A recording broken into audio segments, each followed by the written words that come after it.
Ano ba yan? The sunlight, coolness. Nawala yung foam ng mic. Good morning, everyone. Welcome back. It's a beautiful morning. The sun is up. Not yet too hot. Diba? The wind is still cold here in Pampanga. But the sun is already here, as you can see.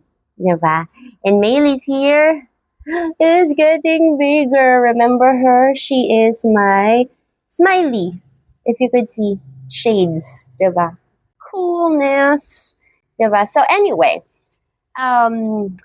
this is a very good.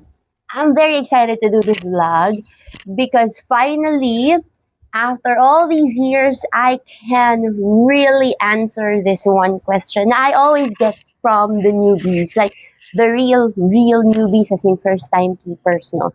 And that question is always about how do I get my family members to say yes in keeping snakes, diba?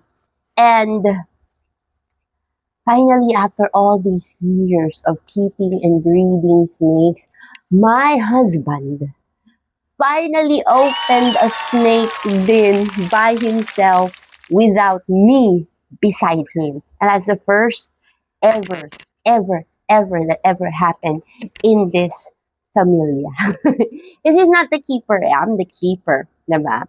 And yun yung question na madalas kong nakukuha na paano ko ba mapapayag si mama, si lolo, si lola, si tito, si ate, si kuya na mag-uwi ako ng ball python sa bahay. Or any snake. Could be a Burmese, could be a boa, it could be a corn snake, a hognose, or whatever, as long as it's slithering. Paano ko sila mapapapayag? And the real true answer to that question is you cannot. There's nothing that you can do to make them or force them to say yes. That is true. Because in their own time, doesn't make sense. They will eventually realize through their observation from you that these little critters are really harmless, diba? And for my husband, it took him 4 years. 4 years before he opened up his bin. Roll natin yung CCTV kaninang madaling araw. That was taken 4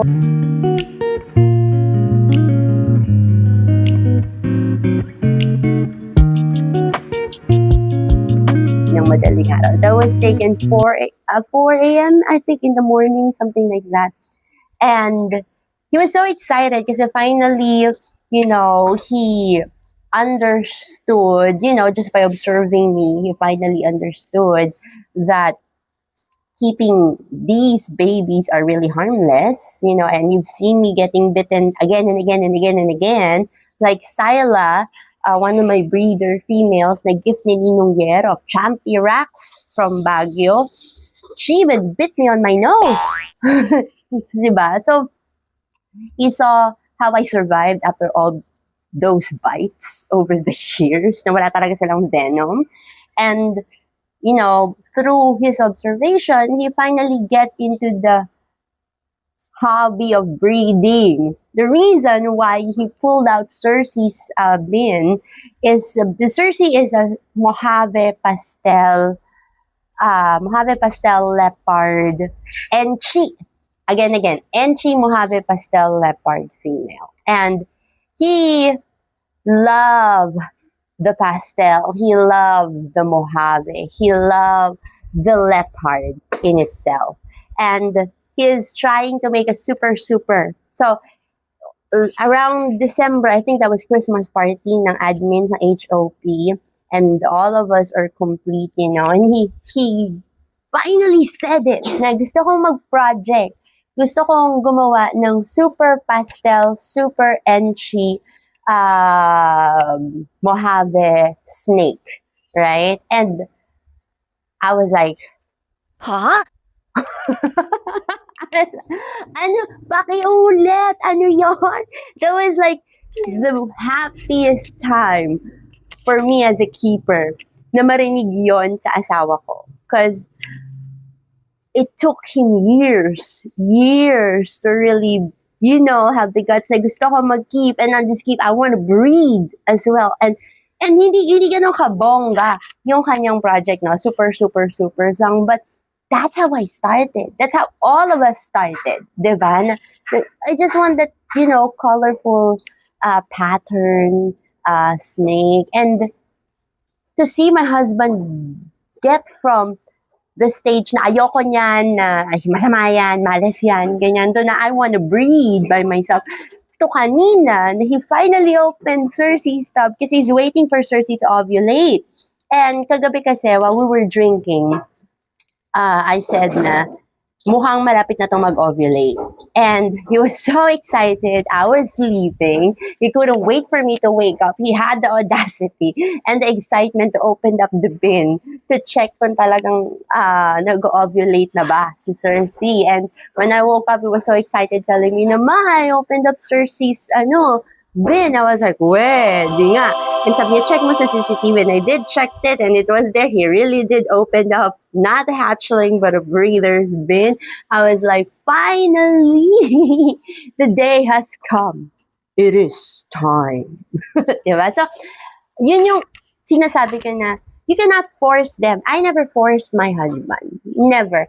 I just, ano siya kasi, the moment I got Rhaegar, my first ball python, remember, that was the normal guy, Rhaegy.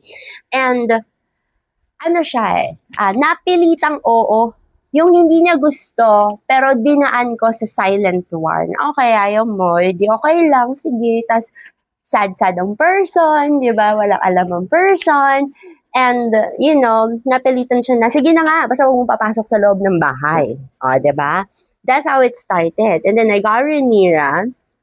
And si Rhaenyra lang yung, after a few months, I got Rhaenyra, the albino. And because it's an albino, it's a yellow and white snaky. He had the courage to say, nawakan ko nga, but that was a hatchling. Inawakan niya lang, but he never fed. Very good ka dyan.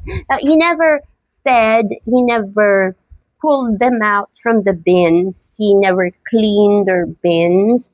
I started breeding, he never really cared about anything at all, diba? As in, malaboy mo, gusto mo. Although he was very supportive, he's the one who created the racks, from the rodents to the vivarium and everything else that you could see.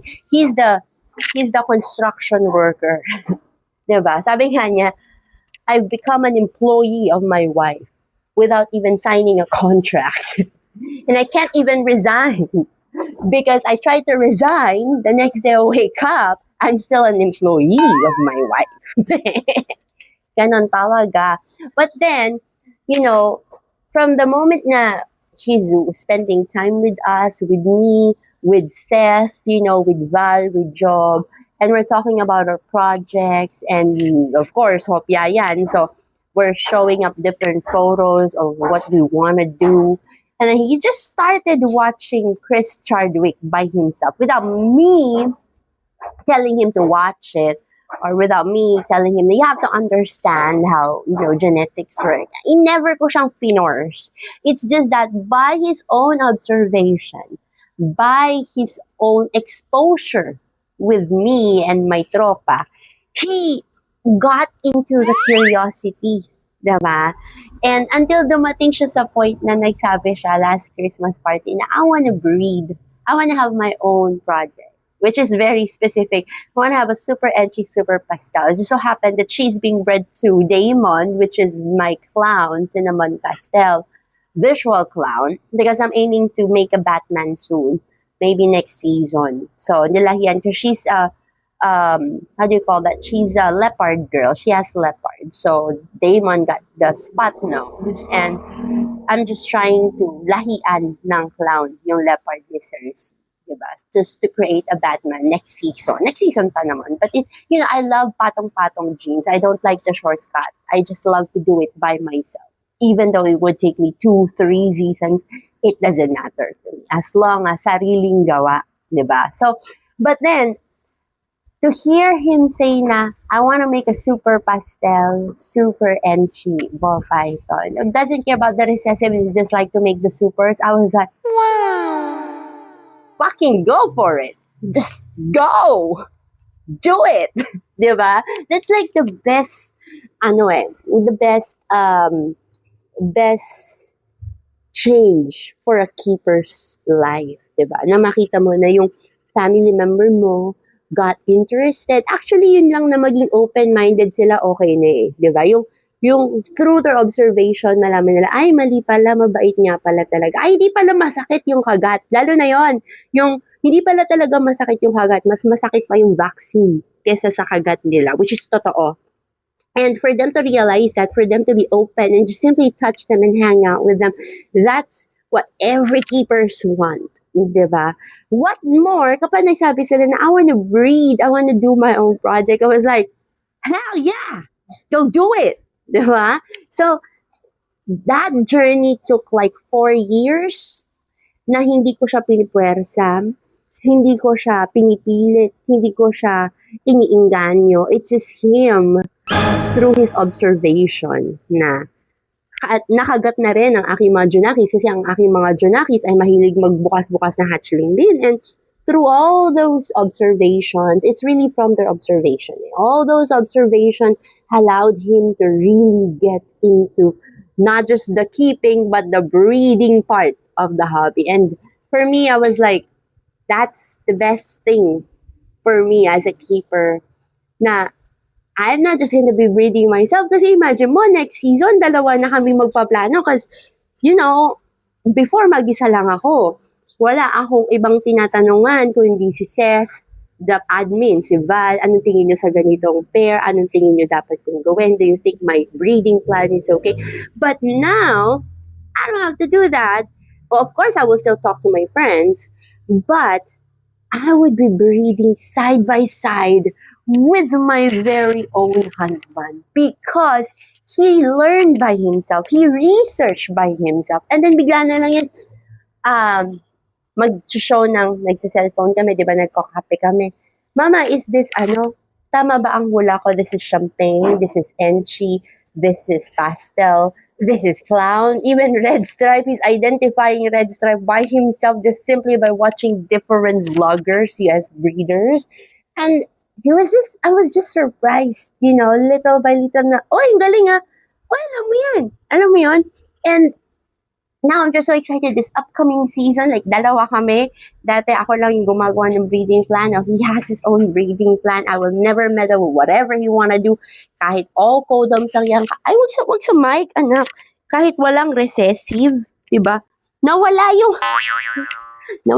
foam ng mic. Nako ka, Maylis. Ay. I found it, diba? Very good ka talaga, Maylis. Diba? Tinanggal yung foam. Ayan, so going back. So, diba? And now, there's 2 of us who will be planning out. And it doesn't matter kung wala siyang planong gumawa ng recessive. As long as, there's 2 of us planning with our own separate projects. Diba? Although, yun nga lang, since ask ko na si Sir G, magpaplano siya, kukuha siya na asa. Yun lang. Push mo lang yan. Those first pair of snakes, it's all yours. Bala sa buhay mo, gawin mo yung gusto mo. Diba? So, see that, it doesn't matter kasi I bred Cersei for my own project, and then my initial plan was breed Cersei for my own project, and then after nung project ko, makapag-hold back ako ng leopard, bonus na lang yung kung may pastel siya, kung may Mojave siya, kung may enchi din siya, kamukha ng nanay niya, but as long as it's gonna be a clown, so that the next season I can create my own Batman, diba? And then the rest, ang plano dyan is just sell them out, diba? Kasi you just need the pyesa for the next season, the trajection. Pero dahil nga mabibreed siya, mag-hold back siya ng sarili niya kung anong trip niya sa life, it doesn't matter. Bawasan mo. It doesn't matter to me. Right? Keep it. It's yours. Diba? It's all yours. It's gonna be your project. I'm not gonna sell that. Why? Because finally, right? He is going to breed with me, right? And